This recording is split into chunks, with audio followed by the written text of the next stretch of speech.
भक्त कथाओं, पौराणिक कथाओं और सांस्कृतिक कथाओं का अनूठा संकलन। कथास, हमारे अनुभव, हमारी संस्कृति।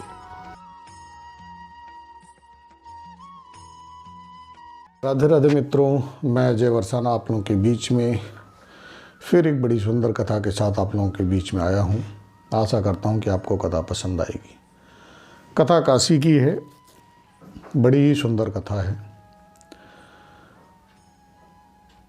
आम चर्चाएं आपके परिवार में, समाज में हो जाती हैं। लोग कहते हैं ये कर्म करता है आदमी तो इसका परिणाम इसको इसी जन्म में भुगतना पड़ता है, यहीं भुगत के जाना पड़ता है, सब कुछ होता है। अनेक तरह के लोग बातें करते हैं, लेकिन मैं ऐसा कहता हूँ ज़रूरी नहीं है कि सारे कर्मों का फल आपको इसी जन्म में भुगतना पड़े।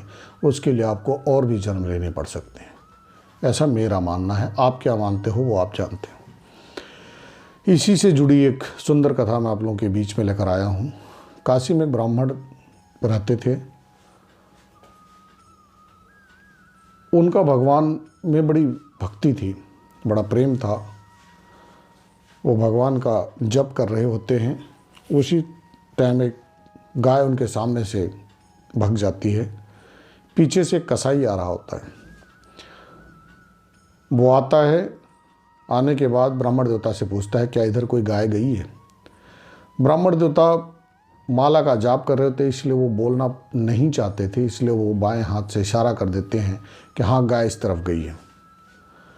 उन्हें इस चीज़ का नहीं पता होता, अनजाने में उनसे ये गलती होती है, लेकिन अनजाने की भी सज़ा मिलती है आपको, यह समझिए आप इस कथा में। कसाई उस गाय के पीछे जाता है, गाय को पकड़ के लाता है और उसका वध कर देता है।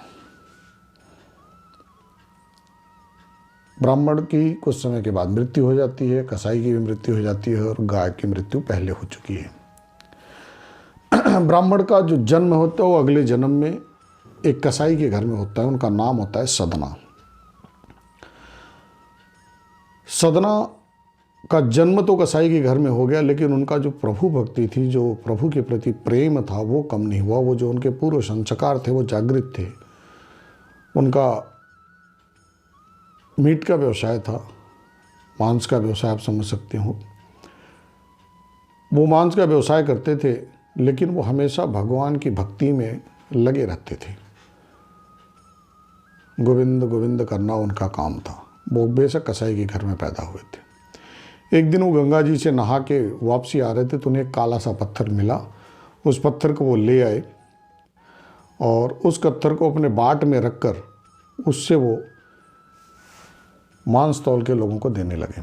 उस पत्थर की सबसे बड़ी विशेषता क्या थी कि उसमें आधा किलो का वजन करना हो, 1 किलो का वजन करना हो, 2 किलो का वजन करना होता हो, सभी उस बाट में आसानी से हो जाता था।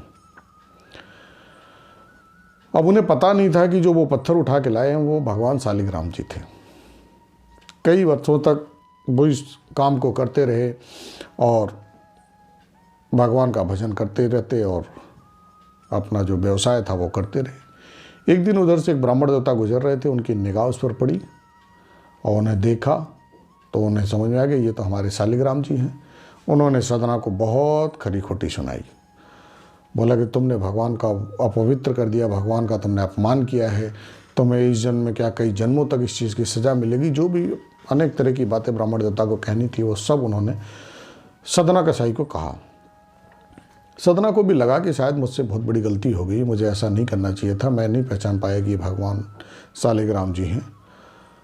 कोई नहीं, ब्राह्मण देवता शालिग्राम जी को उठा के ले आए। उनको अच्छे से गंगा जल से शुद्धि करा के मंत्रोच्चारण करके भगवान को अच्छी तरीके से अच्छे आसन पर बिठाया, भोग वोग लगाया और उनकी पूजा अर्चना करने लगे।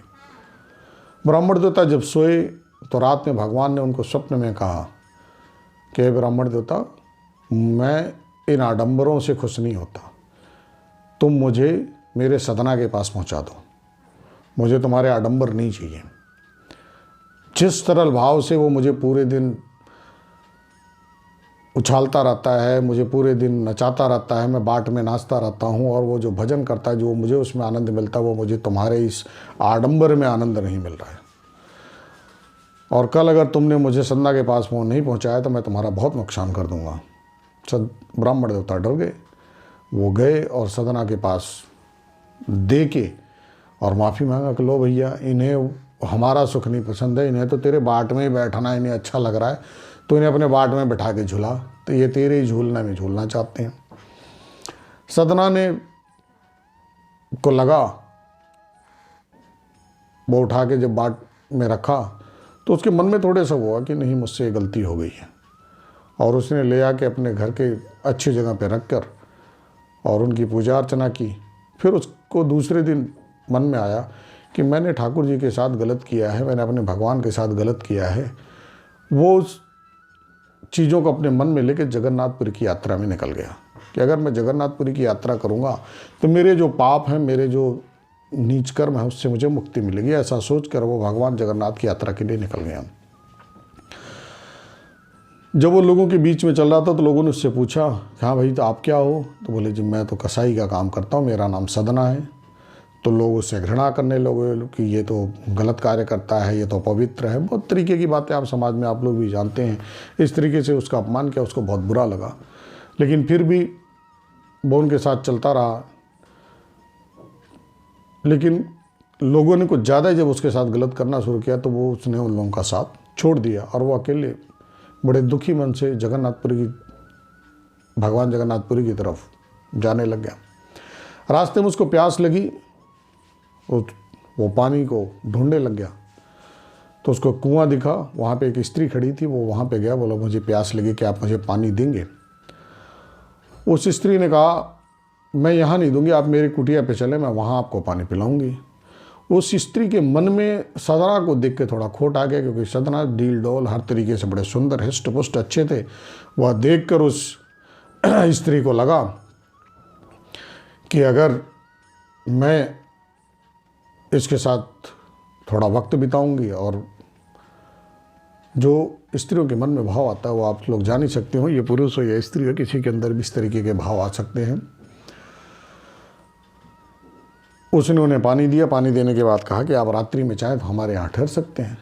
रात्रि का समय हो रहा था, संध्या समय। सदना सोचा मुझे कहीं न कहीं तो विश्राम करना है, मुझे देवी का स्वभाव अच्छा लग रहा है, उनका व्यवहार उनको अच्छा लगा, और वो वहीं रात में ठहर गए। रात को वो स्त्री अपने स्वभावानुकूल सदना जी के पास आई और उनके साथ जो उसका विचार था वो करने की उसने कही सदना जी से। सदना जी ने कहा कि आप बहुत घृणित कार्य कर रहे हैं, आपके पति होते हुए भी आप इस तरीके का कार्य कर रहे हैं, मैं इस कार्य के लिए आपके साथ सहमत नहीं हूँ। पत्नी को ऐसा लगा, जो वो स्त्री थी उसको ऐसा लगा कि मेरा पति इस कमरे में है या मेरा इसी कुटिया में है, इस वजह से ये ऐसा आदमी कह रहा है। उसने जाकर अपने पति का गर्दन काट दिया, और गर्दन काट के फिर वो सदना के पास गई। सदना ने कहा, आपने बहुत ही निंदनीय कार्य किया है, और सदना वहाँ से जाने के लिए बोले तो उस स्त्री ने सोचा कि इस आदमी ने तो मुझे कहीं का नहीं छोड़ा, ये तो मुझे खुद नहीं अपना रहा है, और मैंने अपने पति को भी मार दिया। अब उसने सोचा कि समाज में मेरी तो बहुत बेइज्जती हो जाएगी। अब उसने क्या किया, शोर मचाना शुरू कर दिया। लोग इकट्ठे हो गए। लोग इकट्ठे हुए तो उन्होंने पूछा क्या बात है, तो उसने बताया कि इस आदमी को मैंने रहने के लिए जगह दी, और रात में ये मेरे साथ कुछ गलत करना चाह रहा था और मेरे सारे सामान और धन को लूटना चाह रहा था। जब मैंने और मेरे पति ने विरोध किया तो इसने मेरे पति की हत्या कर दी। लोग इकट्ठे हुए, लोगों ने उसको मारा पीटा। मार पीटने के बाद उसको पुलिस के हवाले कर दिया। पुलिस के हवाले होने के बाद जब वो कोर्ट में गया, न्यायालय में जज के सामने गया, तो जज ने उसको देखते भांप लिया कि ये आदमी दोषी नहीं है। फिर भी जज का जो कार्य था वो करना था, उनको न्याय देने का, दंड देने का उनके पास अधिकार है। उन्होंने कहा सदना से कि तुम अपनी सफाई में क्या कहना चाहते हो। सदना कुछ नहीं बोले। यह बात राजा के पास पहुंच गई। न्यायाधीश ने बोला, जज ने, कि महाराज, ये जो आदमी है इसने हत्या तो नहीं की है, लेकिन यह मौन होकर उसको स्वीकार कर रहा है। राजा ने कहा, अब इसने हत्या की है या नहीं की है, लेकिन अगर ये मौन होकर कोई जवाब नहीं देना चाहता है, और अगर हम इसको सज़ा नहीं देते हैं तो हमारी जो जनता के बीच में गलत मैसेज जाएगा कि ये आदमी गलत था और हमने इसको सज़ा नहीं दी। फिर राजा के जो मंत्रीगण थे उस सब में आपस में फैसला हुआ कि राजा ने पूछा कि इसको क्या सजा दी जाए। तो राजा ने कहा कि देखो ये मौन है, ये आदमी कुछ बोल नहीं रहा और हमें ऐसा लगता है कि अगर ये सत्य होता, ये झूठा होता तो चिल्लाता ज़रूर। सब लोगों का फैसला होने के बाद ये फैसला हुआ कि इस आदमी का ज़्यादा कुछ मत करो, इसका एक हाथ काट करके इसको छोड़ दिया जाए। राजा की आज्ञा का पालन हुआ, सदना जी का एक हाथ काट दिया गया। सदना जी बहुत दुखी हुए, बोले मैं भगवान की यात्रा पे निकला था और आज भगवान ने मुझे इतना बड़ा कष्ट दिया। वो जगन्नाथपुरी पहुंच गए और मंदिर में नहीं गए, बाहर ही बैठ गए। भगवान ने वहाँ के राजा को बोला तुम जाओ और पूरे अपने गाजे बाजे के साथ, ढोल मजीरों के साथ हमारे भक्त सदना को लेकर आओ। राजा को जब इस बात का पता लगा, राजा अपने पूरे लौ लश्कर के साथ वहाँ पहुँचे और जाने के बाद सदना जी को कहा भगवान ने आपको याद किया, भगवान ने आपको बुलाया है। सदना जी ने कहा मैं भगवान के पास नहीं जाऊँगा। सदना जी को बहुत तकलीफ़ था, जो भी आप भी समझ सकते हैं इस बात को, मैं भी समझ सकता हूँ। अब भक्त और भगवान की लड़ाई है ये तो। और फिर कष्ट इस बात का, क्योंकि पूर्व जन्म की बातें ना आपको पता है ना हमें पता है, हमें आपको कष्ट मिला। राजा जी ने लौट के आके भगवान से कहा भगवान वो तो नहीं आना चाहते, मैंने तो उन्हें बहुत समझाया लेकिन वो नहीं आ रहे हैं। भगवान खुद उठे जगन्नाथ जी और गए सदना जी के पास। तो सदना जी ने पहुंचने पर उनको प्रणाम किया और प्रणाम करने के बाद एक ही सवाल पूछा कि हे भगवान, मैंने तो ऐसा कोई अपराध नहीं किया था, फिर मेरे हाथ क्यों काट दिए गए। भगवान ने कहा सदना जी से कि हे सदना, तुम पिछले जन्म में कसाई थे और उस जन्म में तुमसे ये गलती हुई कि जब तुम मेरा जप कर रहे थे उस टाइम तुम्हारे सामने से गाय भगी और उस गाय को जिस आदमी ने पूछा, तुम्हें नहीं पता था कि वो कसाई था और तुमने बता दिया कि वो उस तरफ गई है और उसके कारण उस गाय का वध हुआ था। इस जन्म में तुम कसाई हुए और वो जो इस गाय थी वो स्त्री हुई और वो जो कसाई था वो उसका पति हुआ। तुमने इशारा किया था, जिस हाथ से इशारा किया था इसलिए तुम्हारे हाथ काटे गए। जिस गाय का वध किया गया था उस गाय ने अपने पति का गला काटा, उसने अपनी चीजें पूरी की। जो तुम्हें दंड विधान था वो तुम्हें दंड मिला, जिसकी वजह से तुम्हारा हाथ काटा गया। मैं हर जन्म में या किसी भी जन्म में जो भी आप गलती किए रहते हो उसकी सज़ा ज़रूर सबको देता हूँ, क्योंकि कोई चीज़ मैं अपने पास रखना नहीं चाहता। सदना जी को अपने बारे में अपनी बात पता लगी तो बहुत दुखी हुए और भगवान के चरणों में रोने लग गए।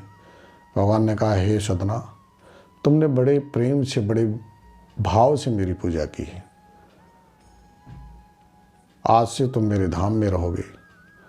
और ये कहते हुए सदना जी भगवान के धाम में रहे, वहीं अपनी जीवन भक्ति की, पूजा किया, अपना जीवन बिता दिया।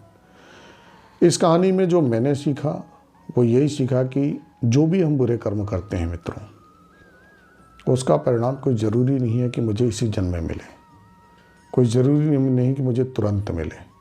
जिसको तुरंत मिल रहा है वो अपने आप को बहुत सौभाग्यशाली समझे, क्योंकि वो जल्दी मुक्त हो गया। और अगर आपको नहीं मिल रहा है तो आप आगे की तैयारी कर लो, क्योंकि उसने किसी को नहीं छोड़ना है। अच्छे कर्म वाले को भी नहीं छोड़ना है, बुरे कर्म वाले को भी नहीं छोड़ना, उसने तो सबको बराबर देना है। मैं आप लोगों से यही कहूँगा कि इस कहानी से यही प्रेरणा लो कि कभी किसी के साथ गलत मत करो, कोशिश करो अनजाने में भी आपसे गलती ना हो। राधे राधे।